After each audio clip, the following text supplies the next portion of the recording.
Welcome to the Sermon in the Valley with Pastor Rob Eller. You can find us on Spotify, Google Podcasts, Amazon Music, and iHeartRadio. If you like what you hear, please subscribe to the podcast on any of those platforms and share it with your friends and family. Thank you.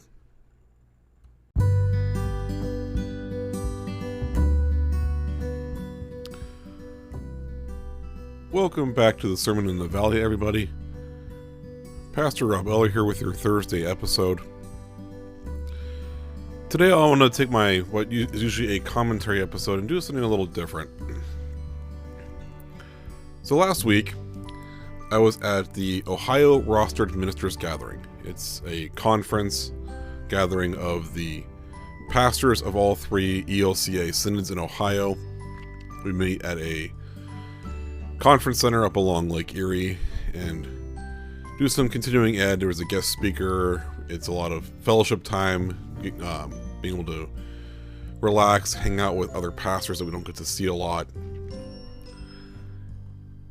And the topic we discussed last week got me thinking, and I want to share it with all of you.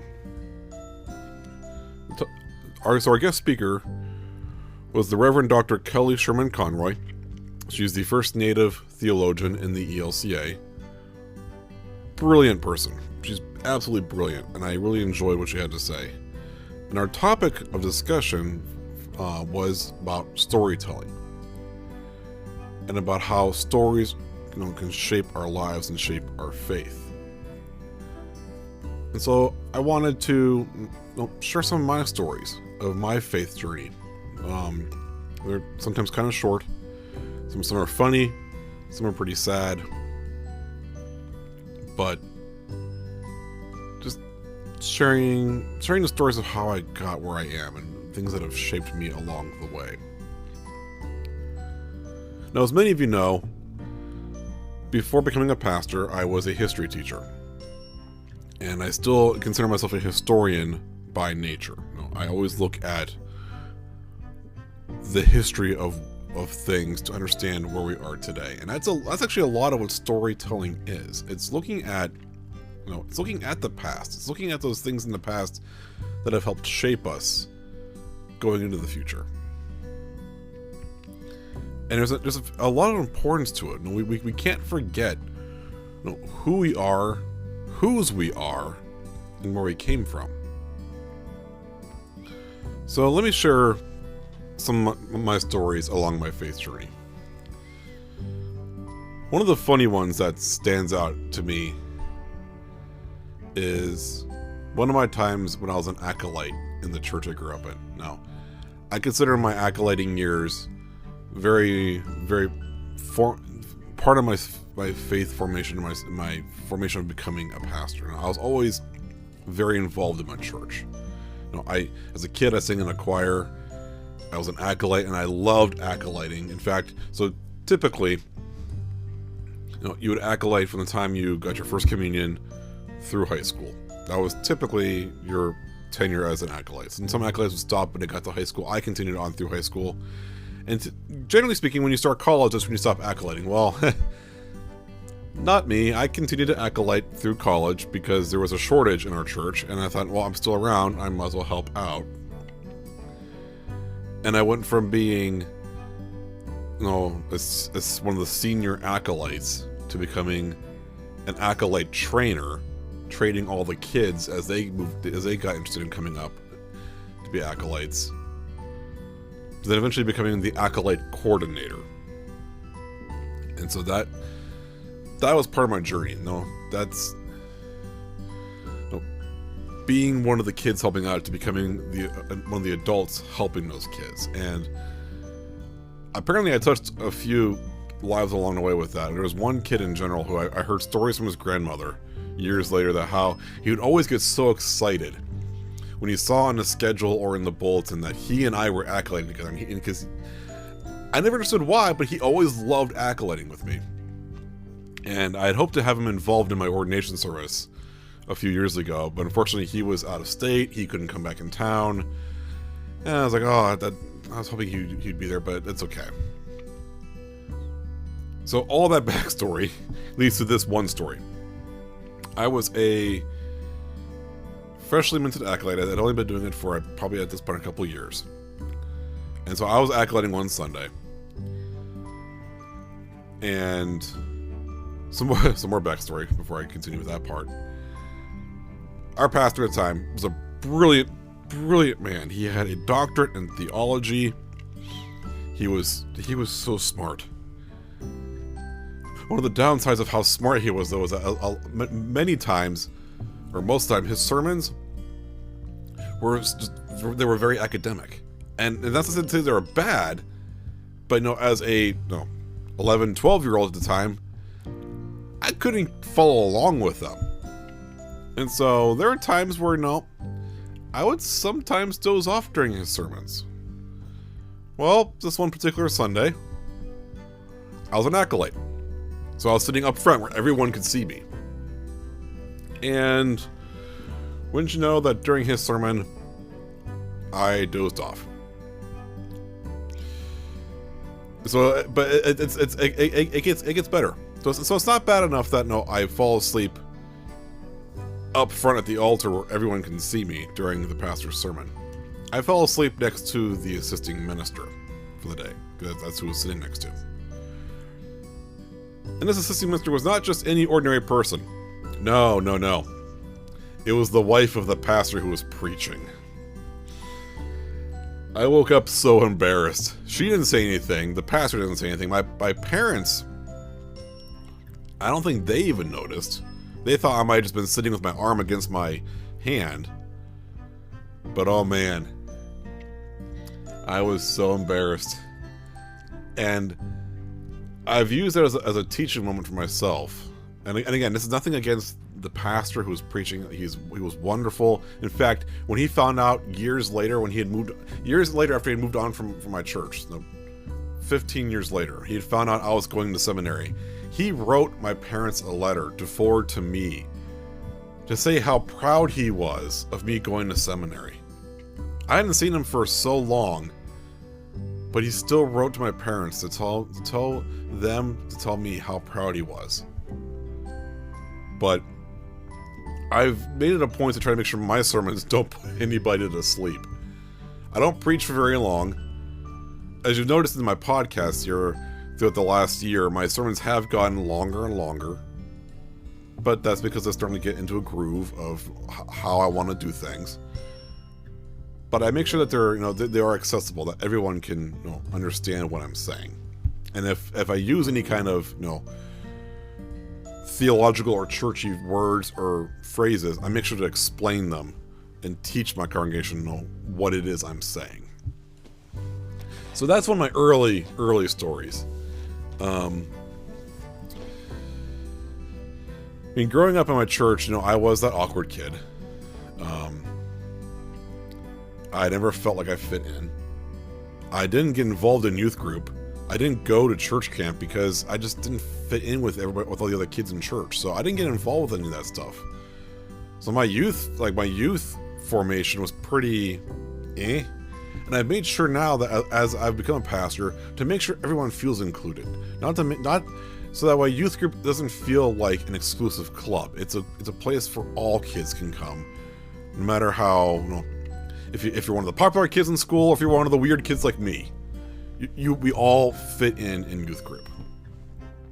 Right now I don't have a youth group because I don't have kids to have a youth group with, but I've carried that with me as I've gone on. Other formational bits. I've had a lot of mentors along the way. And unfortunately, a few of them have died in recent years. A very good friend of mine, in fact, his 1-year anniversary of his death came up just last week. And then the longtime interim pastor of the church I grew up in, his anniversary of death was a couple months ago. He had died shortly after I started my call here, and in fact, his health was so poor he couldn't make it to my ordination service. But I always learned a lot from him. He was, at that point he was a retired pastor, and so he just didn't. He had a lot of knowledge to give, And he also didn't have a lot of patience left for anybody in their shenanigans. And I loved serving on council when he was pastor, because he would just tell it like it was. And I also loved sitting next to him at church dinners. I always made it a point, whenever we had a church potluck or soups or whatever, I always sat next to him. Because he had a lot of wisdom to share. He had started out as a teacher like myself. And so he was very opinionated about about all the issues happening in public education, and the fact that I couldn't get a job, and I loved being with him. He was instrumental in opening my eyes to the quote unquote high church part of the Lutheran Church, which he referred to as just being church. There was no high church; it was just church. I love sitting down and having coffee with him. He jokingly referred to the coffee he made for himself on Sunday mornings as Pastor's Pine Tar, because it was so dark and thick and strong that everybody wanted to get a cup of his coffee, because church coffee is not that great. But he was very instrumental, and I cherish the time I got to spend with him. I don't have one specific story about him. Actually, I do have one specific story. But I cherish the time I had with him. He gave me his entire collection of Luther's works. Now it's more than this, but originally it was a 55-volume set of books of the writings of Martin Luther. I have it on my bookshelf behind me. I turn to them frequently. I'm the third person now to have owned this particular set. It was gifted to him by his mentor, and now he gave them to me a few years ago. But my story from him, and this has helped me with when it comes to like doing pastoral care. And I apologize if I start getting choked up, because this is a very emotional one for me. It was the night my Nana, or my dad's mom, my paternal grandmother, died. It was a pretty chaotic night to begin with, due to a family member of mine getting in a car accident that night, and so we were bouncing back and forth everywhere. And we got on the call from the nursing home that her health was rapidly declining, and this is probably going to be it. So my dad and I rushed up there. My sister and her husband met us there, and then my mom, when she got off work, she met us up there at the nursing home. And the hospice chaplain was there with my dad. This mentor pastor of mine was also then came. They were both in the room. I didn't know what to do. So my dad had my mentor. He had the two of us go in the hallway, and so we sat down on the bench and started talking.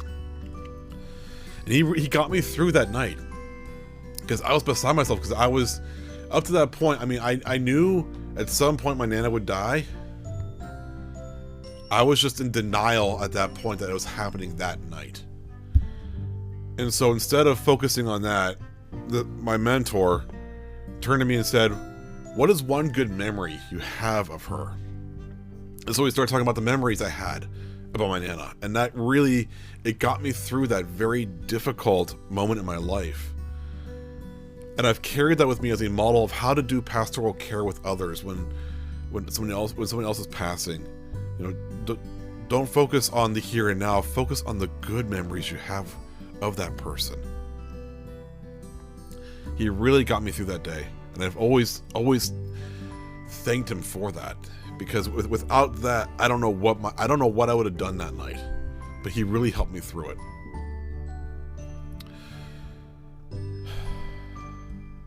The final story I want to share, it was around the time of my discerning to go to seminary.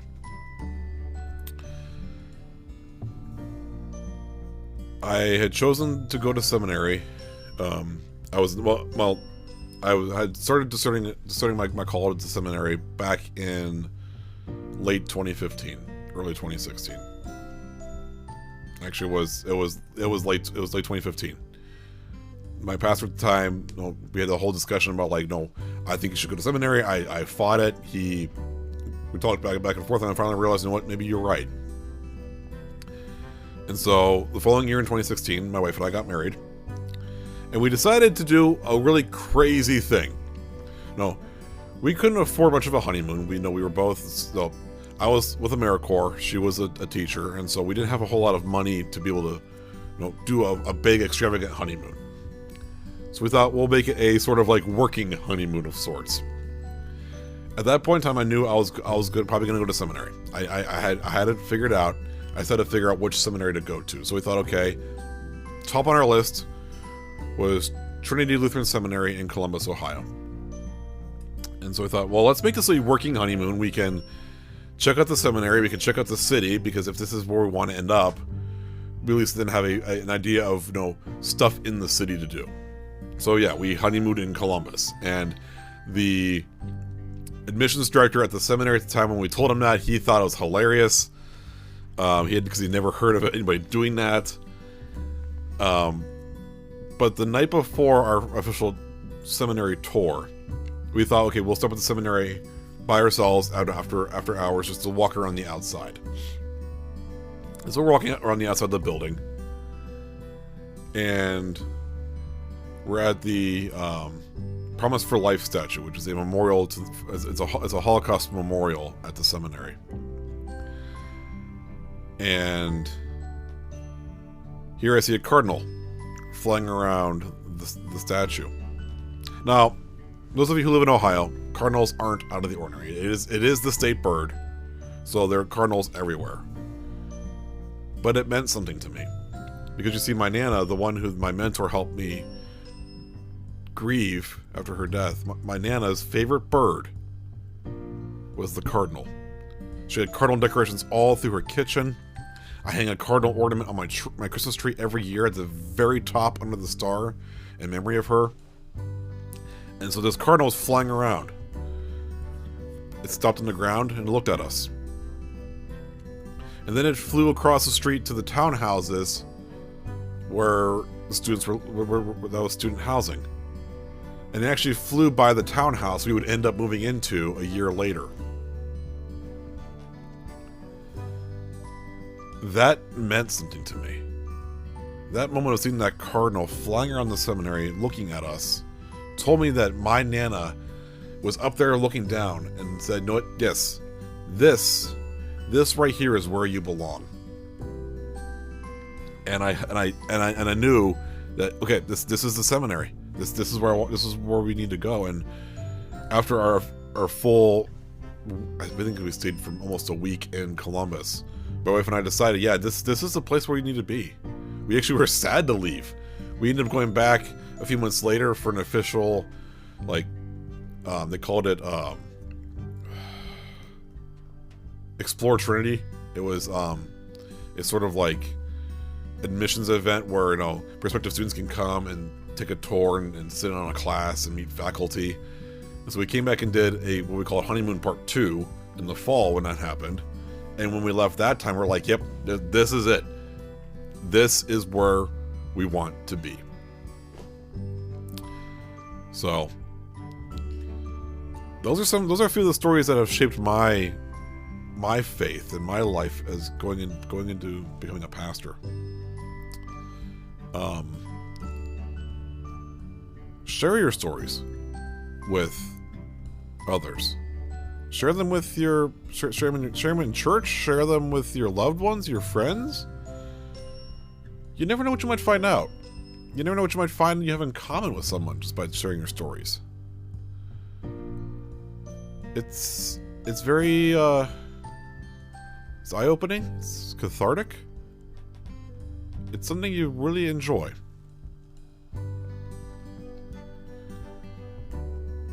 As always, thank you for tuning in this morning to this episode, or today, or whenever you listen to this episode.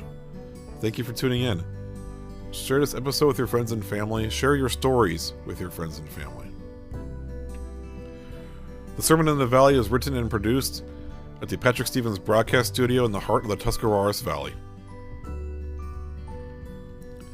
God's peace be with each and every single one of you. Have a blessed day.